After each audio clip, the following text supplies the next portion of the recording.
J'ai choisi que ce texte, sur lequel je travaille avec mon équipe, et je tiens à la saluer depuis plusieurs mois, soit inscrit à l'ordre du jour de la première journée d'initiative parlementaire du groupe Horizon et Apparentés que j'ai l'honneur de présider. Il me semblait nécessaire de proposer une initiative législative susceptible de lancer ici un véritable débat sur ces questions et d'inviter chaque parent, moi compris, à interroger et à s'interroger sur les usages numériques de son ou ses enfants. Je suis bien conscient qu'un véhicule législatif aussi modeste ne permet pas d'embrasser l'ensemble des problématiques soulevées par les réseaux sociaux. Mais j'espère bien, avec votre concours, apporter une pierre non négligeable à la construction d'un véritable écosystème global de protection de l'enfance en ligne. En proposant un texte ciblé sur les réseaux sociaux et rendu plus opérationnel grâce aux auditions et consultations que j'ai pu mener, ainsi qu'avec les apports de la Commission, je pense que cet objectif peut être atteint sur un sujet dont nous ressentons tous l'urgence des enjeux. Aujourd'hui, le premier smartphone est possédé en moyenne avant 10 ans dans notre pays. Il ne s'agit pas ici de le déplorer, d'avoir un discours moralisateur ou de condamner les usages de plus en plus répandus parmi les jeunes. Je pense qu'il s'agirait là d'une position non seulement dépassée, mais encore pire, inefficace. Toutefois, nous devons prendre conscience de la précocité croissante de cette puberté numérique et de la puissance de ces outils mis à disposition de nos jeunes, et ne pas nous contenter d'observer les potentiels dommages. Nous devons agir pour poser les garde-fous indispensables à leur protection. Nos sociétés sont désormais confrontées à un double défi de santé publique et de protection de l'enfance.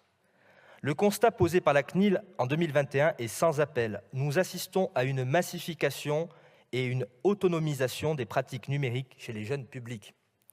82% des enfants de 10 à 14 ans se rendent régulièrement sur Internet sans leurs parents.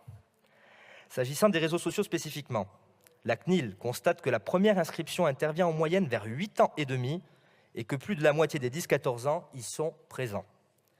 Face à ces constats, il existe une sous-estimation structurelle par les parents des activités numériques de leurs enfants. L'Observatoire de la parentalité et de l'éducation numérique, OPEN, et l'Union nationale des associations familiales, l'UNAF, deux associations que j'ai pu rencontrer, en ont témoigné. Les jeunes sont massivement présents sur les réseaux sociaux, et ce, de plus en plus tôt. Mais les réseaux sociaux, bien qu'ils puissent être un espace d'opportunité pour les jeunes utilisateurs, sont aussi le lieu de convergence de risques multiples. Qui peut raisonnablement affirmer qu'il est normal que de jeunes enfants puissent naviguer librement avec leur propre compte sur un réseau social? Qu'ils soient invités, par défi, à se brûler un doigt ou à se faire une cicatrice permanente sur la joue? Qu'ils soient assaillis par des contenus à la fiabilité douteuse, ces fameuses fake news, ou des propos complotistes viraux, alors que leur esprit critique n'est pas encore pleinement forgé? Qu'ils soient exposés plusieurs heures par jour à des standards de beauté inatteignables, sauf recours à la chirurgie esthétique? Mes chers collègues, vous l'aurez compris, ces risques sont d'abord psychosociaux, avec l'accès à des contenus problématiques, voire parfois dangereux. Donc, je vais mettre aux voix la proposition de loi. Je vous prie de bien vouloir regagner vos places.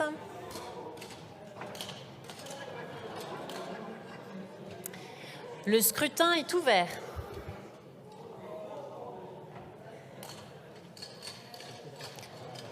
Le scrutin est clos. Donc, votant 84, exprimé 84, majorité 43 pour 82, contre 2, l'Assemblée nationale a adopté. Monsieur Christophe est là, du canton de Chenauve.